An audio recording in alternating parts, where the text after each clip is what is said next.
Subscribe करें और bell दबाएं ताकि कोई खबर रह न जाए।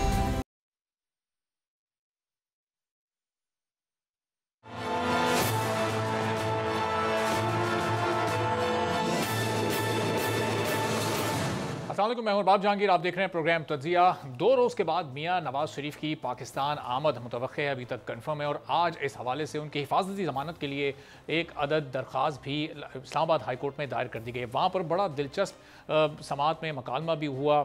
चीफ जस्टिस और जो जस्टिस मियां गुल हसन औरंगज़ेब हैं, ये 2 रुकनी बेंच ने उसकी समात की है।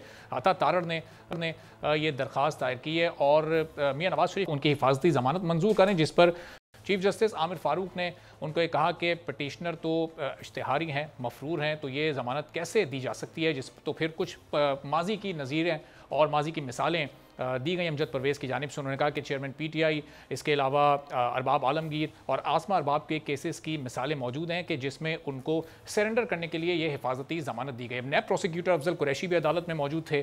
जस्टिस मियां गुल हसन औरंगज़ेब ने उनसे इस्तफसार किया कि आपको इस पूरी सूरत हाल खास पर कोई एतराज़ तो नहीं है। तो उन्होंने कहा कि नहीं, अगर कोई इश्तिहारी है और वो सरेंडर करना चाहता है तो हमें इस पर कोई एतराज़ नहीं है। जिस पर बरहमी का इजहार किया गया अदालत की जानिब से कि जब आपको इस पर एतराज़ नहीं है तो फिर आप कहें तो हम इस दरख्वास्त को भी आज ही निपटा देते हैं। अब बहरहाल नैब को नोटिस जारी कर दिया गया है। कल नैब के प्रोसिक्यूटर इस पर दलाइल देंगे और ज़ाहिर है कि दरख्वास्त का जो मतन है वो वही है कि अल अज़ीज़िया केस में 6 जुलाई 2018 को मियां साहब को ये सज़ा हुई थी। उस वक्त हुई थी जब वो बैरून मुल्क थे, लंदन में उनकी अहलिया वेंटिलेटर पर थी और उन्होंने ये इस्तदा की थी उस वक्त अदालत से कि ये फैसला सुनाने में थोड़ी ताख़ीर कर दी जाए, थोड़े वक्फे के बाद इस फैसले को सुनाया जाए। लेकिन उस वक्त वो इस्तदा मुस्तरद कर दी गई थी। फिर बाद में वो पाकिस्तान आए, उन्होंने सरेंडर किया, वो जेल भी गए और फिर अपीलें भी उन्होंने इसके खिलाफ दायर की, जो कि आज़म नज़ीर तारड़ ने आज ये बताया कि वो अपीलें अदालती रिकॉर्ड का हिस्सा हैं। फिर और भी इसकी एक डिटेल है कि किस किस को इसमें बरी किया गया, किस किस की ज़मानतें हो गई। बहरहाल चूँकि अभी हमारा फोकस मियां नवाज शरीफ साहब पर है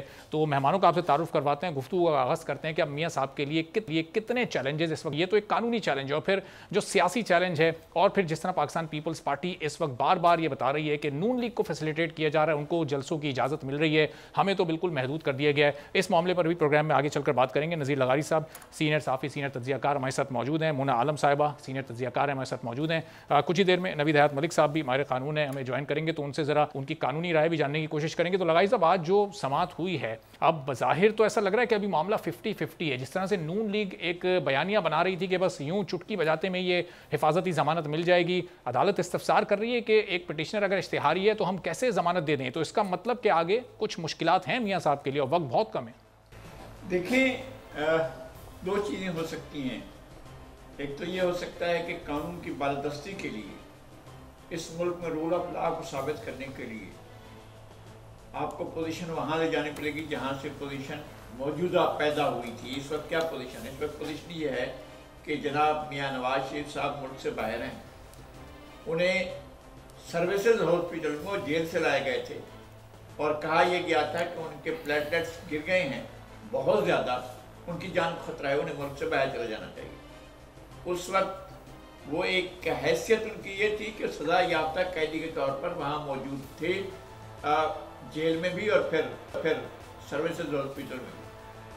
उनकी रवानगी वहाँ से हुई थी और पोजीशन ये थी कि उन पर उनकी जो अपील है वो ज़ेर समात थी, सज़ा उन्हें हो चुकी थी, एक मुकदमे में उनकी सज़ा मुअत्तल हो चुकी थी। पोजीशन एक्चुअली ये होगी कि उन्हें वापस वहीं जाना पड़ेगा जहाँ से वो आए थे। अच्छा। अगर कानून की बालादस्ती को जाहिर करना है, अगर वो इस तरह से तो होता रहता है ना, जिस तरह से मिसालें दी गई हैं। मिसाल तो सबसे बड़ी मिसाल तो ये है कि नवाज शरीफ साहब को सिंध हाई कोर्ट ने उम्र कैद की सजा सुनाई थी। फिर क्या डील हुई, क्या सौदा हुआ, क्या चीज़ हुई, वो चले गए और ख़ानदान समेत, नौकरों समेत, सामान के बक्सों समेत वो प्रवास कर गए थे और चले गए थे। वो वहाँ पर थे और मेरी उनसे मुलाकात वहाँ पर हुई थी, तवील मुलाकात हुई थी, 6-7 घंटे की मुलाकात हुई थी उनके साथ। लेकिन उसके बाद वापसी के वक्त भी उनकी पोजीशन वही थी, सज़ा ख़त्म नहीं हुई थी और उनको भेज दिया गया था। भेजने वालों ने भी ये सवाल किया था कि एक शख्स को हम कैद से निकाल कर, जनरल परवेज़ मुशर्रफ ने ये नहीं सोचा था कि ये हम कैद से निकाल कर भेज रहे हैं, कम अज़ कम किसी सुपीरियर जुडिशरी में केस भेजकर उनकी रिहाई का बंदोबस्त कर दिया जाए। कोई ऐसा नहीं हुआ था। वो जेल से गए थे और जेल से वो सऊदी अरब गए, वहाँ से लंदन चले गए, फिर वहाँ से वापस आए। तो वापसी पर उन्हें नहीं कहा गया कुछ। वापसी पर उनकी टाइम बार अपील की एप्लीकेशन ली गई और उन्हें बरी कर दिया गया। अब भी इस तरह हो सकता है, इसलिए कि कानून तो घर की चीज़ है ना, उसको हम जिस तरह चाहें इस्तेमाल कर लें। वो घर की खेती है और वो रूल ऑफ लॉ, कानून की हुक्मरानी, कानून का जो हम सबक दिया करते हैं वो उन तबकात के लिए होता है जो जाल में फंस जाते हैं। वो जो निचले तबके के लोग होते हैं जो 5,000, 4,000, 3,000 के कर्जों में खुदकुशी करते हैं या फिर उनको पकड़कर जेलों में डाल दिया जाता है। बड़े लोगों को क्या है, उनको कैसी भी सजा हो उनको रिहाई मिल जाती है। अब भी यही होगा। अच्छा, जिसका ज्यादा इम्कान ये है कि यही होगा। अगर वो इतना बड़ा तासुर दे रहे हैं तो खामखा थोड़ी दे रहे हैं, उन्हें कहीं ना कहीं से तो यकीन दहानी होगी। तो इसका मतलब 21 तारीख को लगाई साहब जलसा होगा, मीनार पाकिस्तान पे मियाँ साहब मौजूद होंगे। अब वहाँ जितने भी लोग आते हैं, जैसा भी उनका वेलकम होता है, लेकिन ये 1-2 रोज़ में 24, 36 या 48 घंटों में उन्हें ये ज़मानत मिलनी ही मिलनी है। नहीं, मैं इस तरह कहूँगा तो फिर इसका मतलब ये होगा कि मैं कानून का एहतराम नहीं करता हूँ और ये कि मैं तौहीन कर रहा हूँ कानून की भी और कानून के मुहाफिजों की भी और कस्टोडियंस की भी और जो अदालतों में इंसाफ के लिए बैठे हैं उनकी भी। मैं अपनी तरफ से कैसे कह सकता हूँ कि जी उनको आने दिया जाएगा और बिल्कुल राहमार हो जाएगी, बिल्कुल वो आ जाएंगे, जलसा हम जाकर खिताब करेंगे। ये जब होगा तो फिर मैं भी देख रहूँगा। लेकिन लगाई साहब ये उनकी अपनी पार्टी के लोग वो तो यही बयानियाँ बना रहे हैं ना, तो इसका मतलब फिर वो तौहीन अदालत कर रहे हैं। उन्हें पहले से पता है, यकीन है कि ये होना है। देखिए, मैं बहुत छोटा आदमी हूँ, मेरा इससे मैं बड़े लोगों की तरह नहीं हूँ। वो बड़े लोग कुछ भी कह सकते हैं, कानून तो उनकी चीज़ है ना, उनके घर की ही चीज़ है जिसको जिस तरह चाहे इस्तेमाल करें। बड़े लोगों का क्या है, वो अदालतों के बारे में कोई बात कह सकते हैं, वो अदालती इंसाफ के बारे में भी कुछ कह सकते हैं, वो अगर अदालतों के फैसलों के बारे में भी कुछ कह सकते हैं कि सजा देते हुए आपने ड्यू प्रोसेस ऑफ लॉ का अख्तियार नहीं किया था। लेकिन वो हो चुका है, 2 चीज़ें हो चुकी हैं। एक फैसला ये हो चुका है कि मियाँ मोहम्मद नवाज शरीफ जो हैं वो ताहयात नाअहली के मुर्तकब करार पाए हैं और अदालत की तरफ, सुप्रीम कोर्ट की तरफ से जो है उन्हें नाअहल करार दिया गया और वो उसकी रिव्यू दायर की गई थी, रिव्यू भी मुस्तरद हो गई थी। सुप्रीम कोर्ट अगर रिव्यू भी मुस्तरद कर दे क्या आपकी नाअहली ख़त्म करने के लिए, फिर आप कानून साजी करें, कुछ भी करें, वो तो उन्होंने अभी प्रैक्टिस एंड प्रोसीजर एक्ट में ये वाजे कर दिया है कि मुअस्सर माजी नहीं होंगे फैसले। तो अगर ये वही है तो अगर इलेक्शन नहीं लड़ सकते हैं, अगर कोई रास्ता निकाला जाता तो फिर कानून मोम की नाक होगी ना, जहाँ चाहे मरोड़ दें आप, आपका क्या है। ठीक है, तो अब मुना आलम साहबा ये लगाई साहब जिस तरह कह रहे हैं कि अमीर के लिए अलग कानून, गरीब के लिए अलग कानून, अगर यहाँ पिटिशनर मियाँ नवाज शरीफ साहब की जगह कोई एक आम शख्स होता, और आप देखें जो मिसालें आज दी गई हैं अदालत में वो भी सब बड़ी बड़ी शख्सियात की, चेयरमैन PTI अरबाब आलमगीर, आसमा आलमगीर, वो ज़ाहिर माजी में वो लोग पीपल्स पार्टी के साथ उनकी एसोसिएशन थी, अभी थोड़ा सा मंजर से गायब हैं, तो ये किसी आम आदमी के केस की मिसाल तो यहाँ नहीं दी गई इन वकला की जानिब से। तो इसका मतलब सही बात करें लगाई साहब के कानून सबके लिए बराबर नहीं है। देखिए, निज़ाम अदल पे तो हमेशा से सवाल उठते रहे हैं और अभी भी उठेंगे, क्योंकि एक ऐसी चीज़ है जहां पर हम देखते हैं कि जो स्पेशल ट्रीटमेंट होता है वो हर दौर में किसी न किसी को अदालतों की तरफ से मिल रहा होता है। अब से चंद साल पहले की बात है कि जब यही अदालतें थी और मियाँ साहब और PMLN के खिलाफ केसेस पे केसेस बन रहे थे। आज आपने देखा जो एफेड्रीन केस था हनीफ अब्बासी साहब के ऊपर, वो उससे भी बरी हो गए। कहाँ वो वक्त था जहां पर हनीफ अब्बासी साहब को कमरा अदालत से गिरफ्तार कर लिया गया था जैसे ही उनका फैसला सुनाया गया था। और बिल्कुल चंद रोज पहले की मुझे याद है ये बात है, शेख रशीद साहब के हल्के में उनके मद्दे मुकाबिल थे और शायद वही थे जो कि सख्त मुकाबला दे सकते थे शेख रशीद को, तो उनको इलेक्शन से कुछ रोज पहले गिरफ्तार कर लिया गया। और जो एक सिस्टम था, हमें ऐसे लगता था जैसे एक सजाओं की गोया एक बहुत लंबी कतार है जो कि PMLN के लोगों के खिलाफ लगी हुई थी। और PTI के लोग जो हैं, PTI के चेयरमैन, वो भी, उनको भी आपको पता है वो सादिक और अमीन करार दिए गए थे और उनके जो दीगर पार्टी के लोग थे वो भी जद में आ रहे थे, जैसे जहांगीर तरीन साहब हैं। वो उनको नाअहल किया गया था। तो तमाम तर फैसले पीटीआई के हक में गोया होते हुए नजर आ रहे थे और जो तमाम फैसले थे पीएमएलएन के ऊपर उनकी तलवार लटकती हुई नजर आ रही थी। अब बिल्कुल उसका उलट हो गया है और जाहिर है, देखिए सवाल तो उठेगा कि क्या वो पहले के फैसले गलत थे या अभी के फैसले। अगर ऐसा होता है कि मियां नवाज शरीफ साहब को बिल्कुल क्लीन चिट मिल जाती है, क्योंकि उनके ऊपर बहुत संगीन किस्म के सवालात उठाए हैं अदलिया ने, उनको इश्तिहारी करार दिया है और उनको ये भी कहा गया कि आपका टाइम लैप्स हो गया है। और वो जो सेहत के हवाले से जो कंसर्न था मियां साहब का, जिसकी वजह से कहा गया था कि वो बाहर जाएं, गोया ये कि अभी भी एक उनके डॉक्टर का एक लेटर सबमिट कराया गया है अदालत में कि अभी भी उनकी जो सेहत है उसको रेगुलर मुआयनों की जरूरत है, लंदन में भी और पाकिस्तान में। लेकिन बात यह है कि ये तमाम चीजें, मतलब सबसे बड़ा सवाल ये है कि पीएमएलएन के तमाम लोग और उनके रहनुमा ये कह रहे हैं कि मियां नवाज शरीफ मुल्क को जिस दलदल में मुल्क फंसा हुआ है उससे निकालने के लिए आ रहे हैं।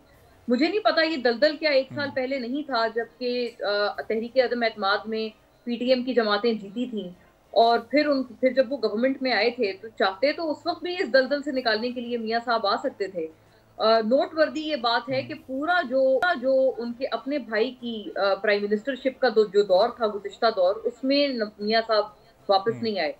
हत्ता ये कि हमने बहुत मर्तबा सुना कि अभी 1 महीने बाद आ गए, 15 दिन बाद आ गए। जावेद लतीफ साहब जो इस मामले पे बड़े बयानात देते हैं और वो पोर्टफोलियो विदाउट अ मिनिस्टर थे उस दौर में, उनका काम ही यही था, तो वो भी इस हवाले से वो 16 सितंबर का इंतजार कर रहे थे कि बंदियाल साहब चले जाएं, काजी फाइज ईसा साहब आ जाएं, तो शायद वो जो जिस रिस्क का वो लोग जिक्र करते थे, जैसे ख्वाजा आसिफ कहते थे जब तक रिस्क जीरो नहीं होगा उस वक्त तक मियां साहब नहीं आएंगे, तो शायद उन्हें 16 सितंबर को महसूस हुआ कि अब रिस्क जीरो हो गया और अब हालात मुवाफिक हैं। सिर्फ एक चीफ जस्टिस की तब्दीली हुई है, उसके अलावा दीगर जजेस तो वही मौजूद जजेस हैं जो कि अदालतों में बैठे हैं। और देखिए, मैं सिर्फ आपको जो मैंने दूसरी मिसाल दी है वो मैंने आपको हनीफ अब्बासी साहब की इसीलिए दी है क्योंकि उनको तो सजा सुप्रीम कोर्ट से तो नहीं हुई थी। उनका जो केस था, जो एफिड्रीन केस था, वो एक अलग अदालत ने डिसाइड किया था और फिर उस पर उनको सजा हुई थी। फिर आपको पता है वो फिर उसके बाद जेल से बाहर थे और अब वो बाखबर आज आप देखें बरियत हुई है। तो तमाम अदालतों की मैं मजबूरी तौर पर बात कर रही हूँ कि ऐसा मालूम होता है कि तमाम अदालतें एक किसी खास रुख की तरफ नजर आती हैं कि एक तरफ सिर्फ और सिर्फ रिलीफ ही रिलीफ की बरसात होती है और दूसरी तरफ सिर्फ और सिर्फ जो कानूनी मुश्किलात हैं उनकी बरसात होती है। अभी यही कानूनी मुश्किलात का सामना वही पीटीआई कर रही है जो कि 2018 के दौर में और इवन देयर आफ्टर वो बहुत मजे में थे कानूनी तौर पर, और ऐसा लगता था कि कोई भी कानून की कोई भी चीज उनको छू नहीं सकती है, उनका बाल बाका नहीं। ठीक है, अब ये हर चंद साल बाद ये बदलाव, ये तब्दीली क्यों आ जाती है कि 180 डिग्री का शिफ्ट आया था? मुन्ना साहब, हम आपकी तरफ वापस आते हैं। मुफ्ती किफायतुल्लाह साहब भी हमें ज्वाइन कर चुके हैं, नवीद हयात मलिक साहब भी आ चुके हैं। मुन्ना साहब, मैं वापस आता हूँ, जरा नवीद हयात मलिक साहब की राय इस पर बड़ी इंपॉर्टेंट होगी और मुफ्ती साहब की भी। नवीद हयात साहब, अब ये दरख्वास्त दायर हो गई है, कल इस पर नैब के प्रोसिक्यूटर दलाइल देंगे और हैरानकुन बात यह कि नैब को कोई एतराज़ नहीं है इस दरख्वास्त पर या मियां साहब के वापस आकर सरेंडर बाद में करने पर और पहले ये रिलीफ लेने पर। तो ये आपको हैरत है? अदालत ने बड़ी बरहमी का इजहार किया है कि आपको कोई एतराज़ नहीं है तो हम दरख्वास्त को भी आज ही निपटा दें। नहीं, देखें, जहाँ तक हिफाजती ज़मानत का ताल्लुक है, हिफाजती ज़मानत मैं ये समझता हूँ कि किसी भी शख्स का बुनियादी हक है कि आजकल तो वो किसी आम आदमी को भी जो हिफाजती ज़मानत है वो मिल जाती है और बाकी भी सियासी पार्टी के लीडरान को हिफाजती ज़मानत मिलती रही है, तो हिफाजती ज़मानत मिलने का मेरिट से कोई ताल्लुक नहीं होता। देखिए, उनकी इस्तदा उस दरख्वास्त में इतनी है कि वो पाकिस्तान आ रहे हैं और वो चूँकि अदालत की इजाज़त से वापस यूके गए थे, अब वो वापस आ रहे हैं, उनके मुकदमात में उनको इश्तिहारी कर दिया गया है, वो उन मुकदमात को फेस करना चाहते हैं, लिहाजा उनको इतनी इजाज़त दी जाए कि वो उस मुतल्लिका अदालत तक पहुंचकर उन मुकदमात का सामना कर सकें। उनकी ये सिंपल सी इज़ा। तो नवीद साहब, ये 3 मिसालें दी हैं अदालत में, चेयरमैन पीटीआई की, आसमा अरबाब की, अरबाब आलमगीर साहब की, क्या कोई ऐसी सिमिलर मिसाल है कि कोई जेल के अंदर से बीमारी की वजह से बैरून मुल्क गया और फिर वो 4 या 8 हफ्तों के लिए गया, 4 साल बाद वापस आया या महीनों बाद वापस आया और उसको हिफाजती जमानत मिली हो? देखें सर, फैक्ट्स डिफरेंट हो सकते हैं लेकिन मेन जो चीज होती है, जो कानून से रिलेटेड यही चीज है कि यही इनके खिलाफ जो आर्गूमेंट्स किया जाता है वो ये किया जाता है कि ये कन्विक्टेड थे तो हिफाजती जमानत तो उन अफराद को मिलती है जो कन्विक्टेड ना हो।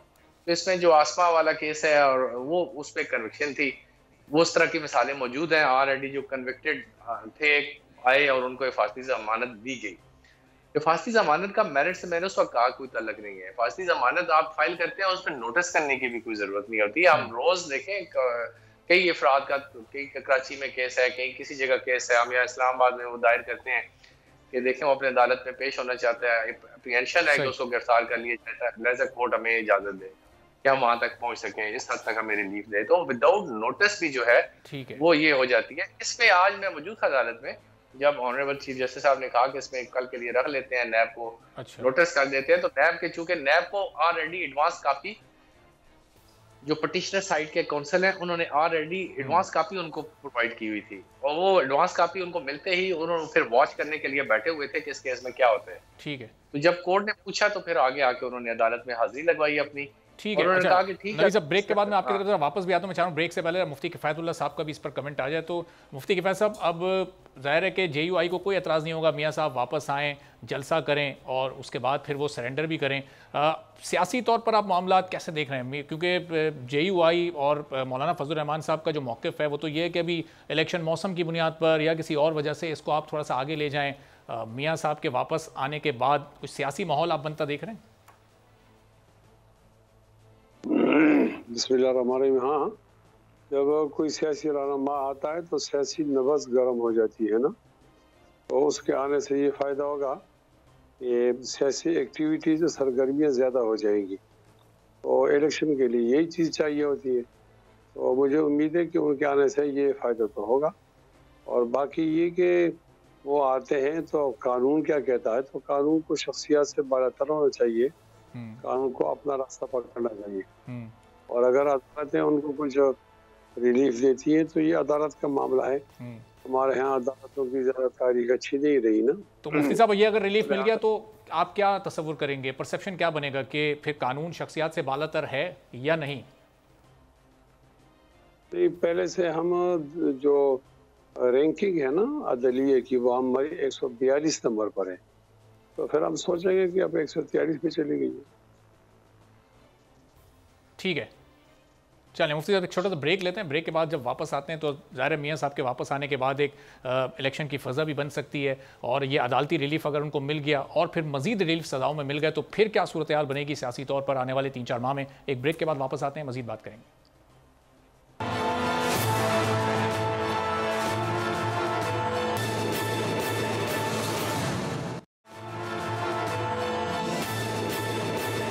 प्रोग्राम में एक बार फिर आपको खुशामदीद कहता हूँ। इस वक्त पाकिस्तान की दो बड़ी जमातें यानी पाकिस्तान पीपल्स पार्टी और पाकिस्तान मुस्लिम लीग नवाज़ के दरमियान एक सियासी खींचातानी, एक रस्साकशी की सूरत हाल है, और पीपल्स पार्टी मुसलसल मियाँ नवाज़ शरीफ की वापसी पर भी और मुस्लिम लीग नवाज़ पर भी ये तनकीद कर रही है कि इस वक्त एक ग्राउंड बनाया जा रहा है, एक माहौल बनाया जा रहा है, उन्हें फैसिलिटेट किया जा रहा है, हमारे मौक़ों को महदूद किया जा रहा है, उन्हें जलसों की इजाज़त है, हमें नहीं है। मियाँ नवाज़ शरीफ को लंदन से रुखसत होते हुए सरकारी प्रोटोकॉल भी दिया गया, वो किस कैपेसिटी में दिया गया, वो एक कन्विक्टेड शख्स हैं, वो एक एब्सकॉन्डर हैं, तो वो कैसे जहाज़ से उतरकर सीधा जलसागाह जाएंगे और वहाँ पर तकरीर करेंगे। तो ये बहुत सारे सवालात हैं जो कि पाकिस्तान पीपल्स पार्टी इस वक्त उठा रही है। तो मुफ्ती साहब ये जिस नौयत के इस वक्त तहफ़्फ़ुज़ात का इज़हार पाकिस्तान पीपल्स पार्टी कर रही है, क्या आपकी जमात को भी ये तमाम तहफ़्फ़ुज़ात हैं? माजी में आप तमाम लोग एक ही हुकूमत में इत्तेहादी के तौर पर काम कर चुके हैं, तो पीपल्स पार्टी को इस वक्त जो कुछ नज़र आ रहा है वो आप लोगों को नज़र आ रहा है, या आप लोग मुतमईन है कि हाँ सब सेट है, सबको मेरिट पर मौके मिल रहे हैं, सबके लिए लेवल प्लेइंग फील्ड है?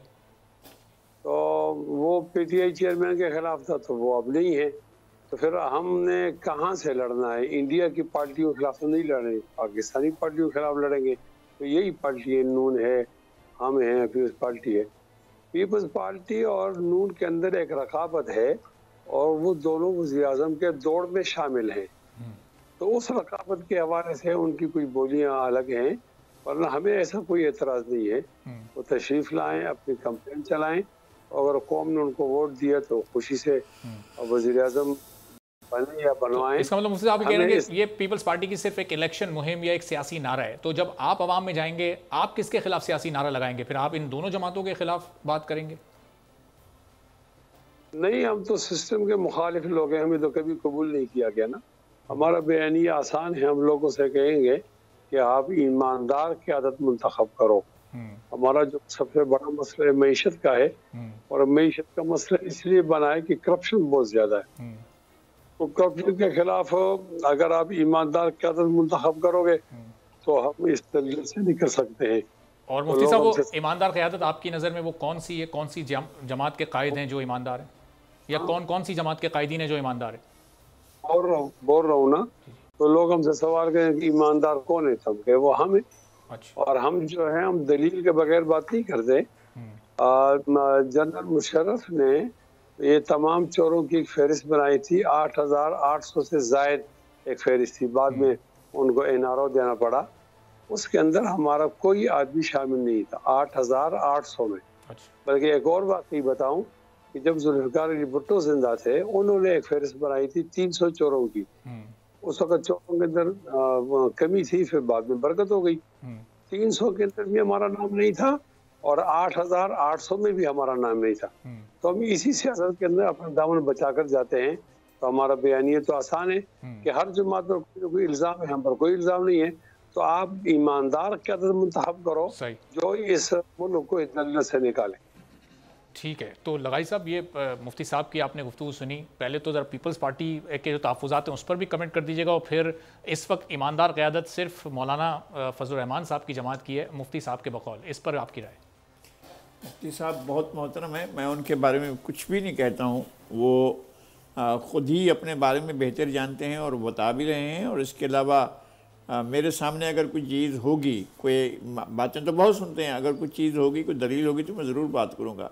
मुझे बात और करनी है। मैं ये कहता हूँ कि ये क्या ज़रूरी है कि हर बार कोई ना कोई एक किंग्स पार्टी बने, उसकी कोई ना कोई शक्ल हो, साफ मालूम हो रहा, पाकिस्तान के अवाम साफ देख रहे हूँ कि जनाब इस किंग्स पार्टी के सर पर हुमा एक परिंदा है जो असातीर में है, जो पुरानी हमारे फोक विजडम में है कि जनाब एक परिंदा है, साया कर जाता है, जिसके ऊपर साया पड़ जाए वो बादशाह बन जाता है। हमारे यहाँ वो हुमा जो है, कभी किंग्स पार्टी, कोई किंग्स पार्टी होती है, कभी चौधरी शुजात हुसैन की पार्टी किंग्स पार्टी बन जाती है, कभी किसी खान की पार्टी किंग्स पार्टी बन जाती है, कभी ये पार्टी किंग्स पार्टी बन जाती है, कभी वो पार्टी किंग्स पार्टी बन जाती है। अब हम सब देख रहे हैं ना कि कौन सी किंग्स पार्टी है जिसके कांटे रास्ते के सराटे साफ किए जा रहे हैं, जिसके रास्ते में बिछी हुई सारी की सारी जितनी भी रुकावटें दूर की जा रही हैं। और स्टेट इस्टेब्लिशमेंट या ख़ुद हमारी जो सिस्टम है, हमारा जो रूलिंग एलीट सिस्टम है, वो साफ करता जा रहा है और साफ पैगाम भी दे रहा है कि जनाब ये है जो हमारा आज का महबूब नज़र है। बेशक हमने इसको बहुत बुरे तरीके से वो पछाड़ा था और उनको उनके उसकी किए की सज़ा भी दी थी। हमने उनको बहुत ज़्यादा ये भी बताया था कि भाई आप बहुत ख़राब हैं, और हमने उन पर बहुत सी चीज़ें भी की थी, लेकिन अब वो हमारे साथ ठीक है, हम भी उनके साथ ठीक हैं। लिहाजा अब ये हमारे जो है हमारी किंग्स पार्टी ये है। अब किंग्स पार्टी को आप वोट देकर सवाब दारायन हासिल करें, तो अब हमसे ये फरमाइश होगी कि जनाब किंग्स पार्टी ये है और इससे आप इसको आप वोट भी दें और इसको सपोर्ट भी करें और इससे सवाब दारायन हासिल करें। तो हम ताली बजाएंगे और कहेंगे जनाब माशाल्लाह। फिर जब इनको लपेटा जाएगा तो फिर कोई और आ जाएगा, फिर कोई और किंग्स पार्टी आ जाएगी, फिर उसके बारे में हमसे कहा जाएगा लाएं जनाब ये नई किंग्स पार्टी आई है, और जिसको हमने कल मारा था वो है नई पार्टी किंग्स पार्टी, लाएं इसमें इसके हाथ पर बैयत करें। फिर हम हाथ आगे बढ़ाएंगे, जनाब आइए हमारे हाथ पर बैयत कर लीजिए, हम अपना हाथ आपके हाथ में देते हैं। ये इस पर जरा मोना साहिबा की मैं राय जानूं, लेकिन ये आप इशारा मुस्लिम लीग नवाज की जानिब भी कर रहे हैं ना, उनके पास जाने से पहले मैं कंफर्म कर लूं आपसे, ताकि उनके सामने नहीं आप इस तरह मुझसे कैसे बात करें। मैं कह रहा हूं कि ये किंग्स पार्टियों का दौर चला आ रहा है, ये भी रही है, क्यों नहीं रही है पार्टी, ये है लग रही है, क्यों नहीं लग रही है। अच्छा, तो मोना आलम साहब, अगर हम ये इसको उस फहरिस्त में शुमार करें कि मुस्लिम लीग नवाज़ को इस वक्त एक किंग्स पार्टी के तौर पर देखा और समझा जा रहा है और एक तासुर बनाया जा रहा है, तो ये पाकिस्तान तहरीक इंसाफ के जो लोग पार्टी छोड़ रहे हैं वो फिर IPP में हमें जाते हुए क्यों दिखाई दे रहे हैं, वो फिर यहाँ नून लीग आकर क्यों नहीं ज्वाइन कर रहे हैं? देखिए, यही मैं पहले भी अर्ज कर रही थी कि हर दफ़ा हर दौर में ये होता है और इस दफ़ा भी। और मज़े की बात ये है कि जब प्रॉब्लम आ जाती है, जब किसी जो ये वन पेज है जिसके ऊपर तमाम जमातें इतराती फिरती हैं, चाहे वो PTI हो या PMLN हो। आजकल PMLN भी बड़ी इतराहट का शिकार है इस मामले पे, जैसे PTI हुआ करती थी और उस वक्त ये उन पर तनकीद करते थे। तो जब ये पेज खराब हो जाता है या सफ़ा फट जाता है, कुछ ऐसा कुछ होता है, उसके बाद ये लोग नजरियाती बन जाते हैं। और फिर जब वो दोबारा सफ़ा जुड़ जाता है और उसकी मरम्मत कर दी जाती है, तो फिर ये लोग दोबारा से बिल्कुल साथ लेते हैं और एक अलग इनका रवैया हो जाता है। यही बात एक रेपिटेटिव चीज़ है। तो इसलिए बात यह है कि आप ये ना कहें कि भाई आप इस चीज पे सवाल क्यों उठा रहे हैं, ये तो सब चीजें बड़ी फेयर एंड स्क्वायर हो रही हैं। इस तरह की कोई बात नहीं है। हिफाजती जमानत लेना, अभी नवीद साहब ने आई थिंक ये बात की थी, वो ठीक कह रहे हैं कि ये गलत बात है कि एक बंदा आ रहा है और वो अपने आप को खुद कह रहा है कि मैं सरेंडर कर रहा हूँ, और फिर भी आप उसको बुरी तरह से गिरफ्तार से पकड़ कर आप उसको जेल ले जा रहे हैं। जैसे नवाज शरीफ साहब, आपको याद होगा 2018 में भी तो गिरफ्तारी देने आ रहे थे, लेकिन जब वो तैयारे से उतरे थे तो उनके सामने एक फौज थी रेंजर्स की, और वो लोग मौजूद थे और उनको बड़ी अजीब तरह से उनको ले जाया गया था, जबकि वो ऑलरेडी खुद भी आ रहे थे। क्या वो जो मुद्दत है उसको नहीं सामने रखा जाएगा? वो गए तो 4 से 8 हफ्ते के लिए थे, वो आ रहे हैं 4 साल बाद। अब ये इतना तवील दौरानिया, इस दौरान वो इश्तिहारी भी करार दे दिए गए। मैं यही कह रही हूँ, हिफाजती जमानत अगर इस हद तक ली जा रही होती कि भाई हमें बुरी तरह से आप घसीट के ना ले जाएं एयरपोर्ट से, हम खुद आपके आगे सरेंडर होने के लिए आ रहे हैं, तो समझ में आती है बात। किसी भी सियासतदान की इस तरह से तजलील नहीं करनी चाहिए। लेकिन उस हिफाजती जमानत के एवज आप कहें कि हम मीनारे पाकिस्तान पे एक अजीमुल शान जलसा कर रहे हैं, और उसके बाद फिर हम लोग अदालत के जो तमाम मामलात हैं वो हम बाद में देखेंगे, वो देखी जाएगी। मतलब ये कि उनको खुद भी अपने जहन में पता है कि ये सिर्फ एक, आप समझे एक वो क्या कहते हैं उसको, एक वर्ड उसके लिए होता है, एक बिल्कुल आप समझें कि एक रिवायत है, या एक बिल्कुल एक तरह की फॉर्मेलिटी है। बस ये फॉर्मेलिटी पूरी करने के लिए वो अदालत जाएंगे, वरना उनको पता है कि हमारी वहां से कोस्ट क्लियर है, इसलिए हम। अब ये बड़ा दिलचस्प आपने नुक्ता उठाया, और ये इस पर नवीद साहब की जरा राय जानते हैं। नवीद साहब, ये हिफाजती जमानत ठीक है मिल गई, अब उस दौरान एक्टिविटीज़ आपकी क्या होंगी? आप अगर जलसा कर रहे हैं, आप पब्लिक स्पीच कर रहे हैं, पार्टी इजलास को हेड कर रहे हैं, और कोई 36 से 48 घंटे आप गुजार रहे हैं सियासी इंगेजमेंट्स के साथ, तो ये सब अलाउ होता है हिफाजती जमानत में?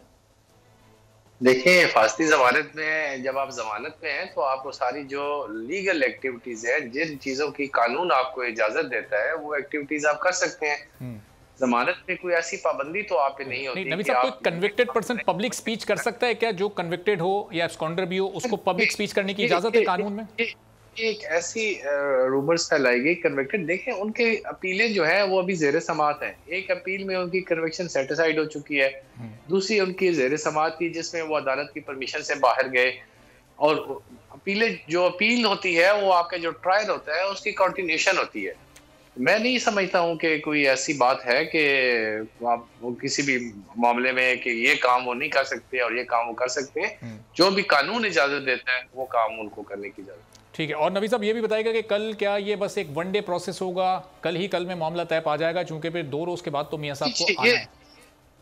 जी बिल्कुल, ये एक वन डे प्रोसेस है, और ये भी मैं समझता हूँ कि जो ऑनरेबल इस्लामाबाद हाई कोर्ट ने नोटिस किया, इसकी भी नॉर्मली कोई जरूरत नहीं होती है, क्योंकि मैरिट तो होते नहीं है। इसमें मैरिट को तो टच उन्होंने नहीं करना, इसमें तो उन्होंने सिर्फ इस हद तक उनको अलाउ करना है कि आप जाएं अपनी जो जी। और नबी साहब, अगर नैब इसको काउंटर करता है तो उसको भी कंसीडर नहीं किया जाएगा?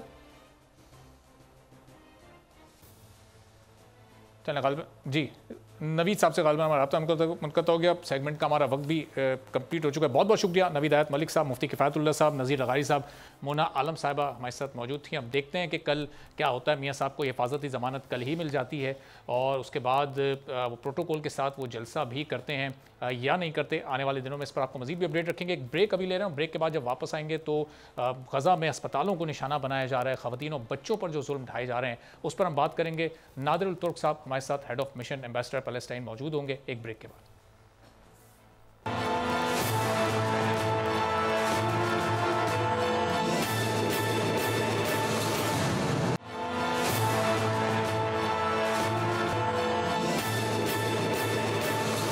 प्रोग्राम में एक बार फिर आपको खुशामदीद कहेंगे। और गज़ा में अस्पताल पर बमबारी की गई, वहशियाना हमला किया गया, और वहाँ पर सैकड़ों की तादाद में लोग अपनी जानों से गए हैं। अभी तक जो मजमूई तौर पर शोधा की तादाद है वो 3300 से तजावुज़ कर चुकी है। अमरीकी सदर जो बाइडन तेल अवीव पहुँचे, और वहाँ पर उन्होंने बड़ा ही हैरानकुन बयान इस कार्रवाई से मुतालिक दिया, जिसमें उन्होंने इस कार्रवाई की जिम्मेदारी एक फ़लस्तीनी ग्रुप पर डाल दी है। यानी जो बात इसराइल की जानिब से नहीं की गई वो जो बाइडन कर रहे हैं और नेतन्याहू से मुलाकात में कर रहे हैं, और उस मुलाकात के जो मनाजिर देखने को मिले हैं वो भी बड़ी, वो खैर वो हैरानकुन तो नहीं है, चूँकि जो बाइडन के बयानात मुस्तकिल इसराइल के हक़ में, और जिस तरह इस वक्त अमेरिका इसराइल के साथ खड़ा है उसका स्टांस बिल्कुल क्लियर है कि वो भी उस वहशियाना इक़दामात की हिमायत कर रहा है जो कि इसराइल इस वक्त उठा रहा है। अब जो बाइडन के इस इक़दाम पर क्या रिएक्शन है हमास का, फ़लस्तीनियों का, और इस वक्त फिर वो मुस्लिम दुनिया से मज़ीद क्या किन इक़दामात की तवक्को कर रहे हैं, क्या ताउन अब उनको दरकार है, जबकि दूसरी साइड पर जो हरीफ है वो काफ़ी हद तक ताकतवर और ताकतवरों की सपोर्ट से मज़ीद मजबूत होता नज़र आ रहा है।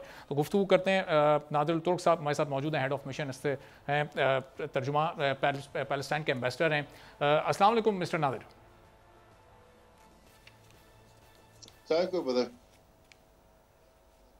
Sir, first of all, I would like to, what's your reaction on Joe Biden's statement? He put all responsibility on a Palestine group of yesterday's attacks. So, what is your reaction? Was Israel not involved in that in that attacks and bombardments? Only unclever people and unprofessional people getting in same mistake twice. Before when the Netanyahu and the Israeli leaders mentioned that the Palestinian freedom fighters cut the necks or cut the heads of 40 children, infant children from the sons and daughters of settlers around Gaza, Mr. Biden follows this fake news and take it and publish it in one of his official statements. And after 1 or 2 days, he was need to send one of his official to say, sorry, pardon, I make a mistake. This was not facts. There is no evidence that the Palestinian freedom fighters cut the necks or kill any Israeli child. Again, he following the fake statement of the Israelis to after the miserably and criminal attack on hospital in Gaza by mentioning that this is not Israelis' mistake. This was Palestinian local rocket was attacks the people, Israeli people in the hospital. So again, he repeats the same mistake. What we can do? If he is not succeed to understand or take a lesson from his mistakes, I don't know how he become the president of the United States of America. He is the superpower president in the world. If he can't understand and take a lesson from his own mistakes, this is the first thing. Second thing, that we as a Palestinian, as according to my knowledge, we don't have that huge and powerful missiles or rocket can make this a huge damage and killed 500 persons and injured more than 300. So that means that our freedom fighters getting American rockets or American missiles, and we don't know that. So maybe the Americans are supporting the two sides at the same time. So Mr. Nadir, was that an Hamas rocket which hits that hospital? Because one Israeli commander also said this. What is the reality of last night? Yes. Reality on the ground, it is Israeli rocket. It's very clear. Even the Russians asked the Israelis to show the satellites photos. And when the Russians asked for this, they already have evidence in their satellites system, recognize that Israeli rocket attacked the hospital in Gaza. Mr. Biden, again and again, blindly supports the Israelis. I don't know how kind of this person become a president of the United States of America. I can't understand if he can't take a lesson from the mistake and he again repeats the same mistake and he trusts the Israelis more than he trusts his own satellite system. If he can't ask his CIA, his own army, to request them, order them to give him the satellite system, photos, what was happening in Gaza for this attack, what we can do. So he can take it from the Russians. President Biden showing all support and his help to Israel. So what would you expect the Muslim world after Joe Biden's statement, after Israeli commander's statement?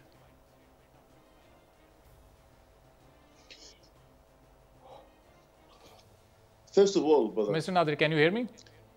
It was today was need to be a meeting between our president of Egypt, King of Jordan, with Mr. Biden.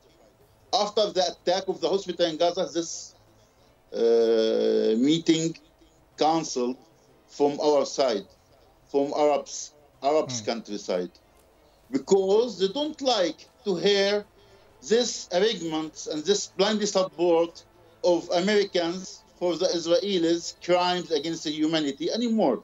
Because Mr. Biden, I think he only came to they recognize that Mr. Biden came here like his foreign minister came, Mr. Blinken, to give and show his solidarity with the Israelis in their crime and his support to Israelis in their crimes against the humanity, against our Palestinian civilian people in Gaza. Which he came. Mr. Nadir, the situation is getting worse and severe day by day. 1400. What should be the solution? What should be the solution in upcoming days? Sorry, brother. This situation is getting worse this situation is getting worse day by day, and more severe for all. Having the cover, as long as, brother, the Israelis having cover from Americans and some superpower countries like European countries like British, German, France, and they are accept all their crimes against the Palestinians, the Israelis will go on and keep killing more Palestinians until they damage Gaza completely, maybe kill or transfer 2.2 million Palestinians. And we are not waiting from the Americans who damage Hiroshima and Nagasaki to be careful about Palestinian people. They only care about themselves, and the Israelis, of course, who killed hundreds of thousands in Hiroshima and Nagasaki. He make a crime against humanity.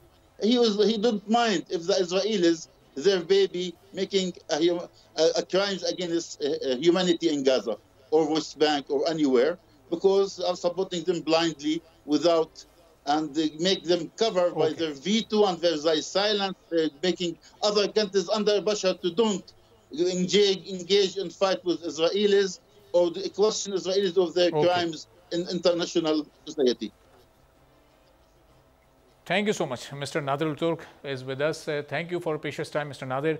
Nadir तुर्क साहब हमारे साथ मौजूद थे और जो Biden और इसके साथ साथ इसराइली कमांडर के बयानात बिल्कुल बेबुनियाद करार दिया। सदर जो बाइडन या इसराइली कमांडर जो बात कर रहे हैं कि ये हमला जो गुज़िश्ता रात एक हॉस्पिटल पर किया गया वो फ़लस्तीनी ग्रुप की जानिब से या फिर हमास के रॉकेट से हुआ, इसकी बिल्कुल तरदीद की है नादिर तुर्क ने और बड़ा वाज़े अंदाज में कहा है कि ये इसराइल की तरफ से ही रॉकेट दागा गया था जिससे इतनी बड़ी नौयत का जानी और माली नुकसान हुआ। आज के प्रोग्राम से इजाज़त दीजिए। अल्लाह हाफ़िज़।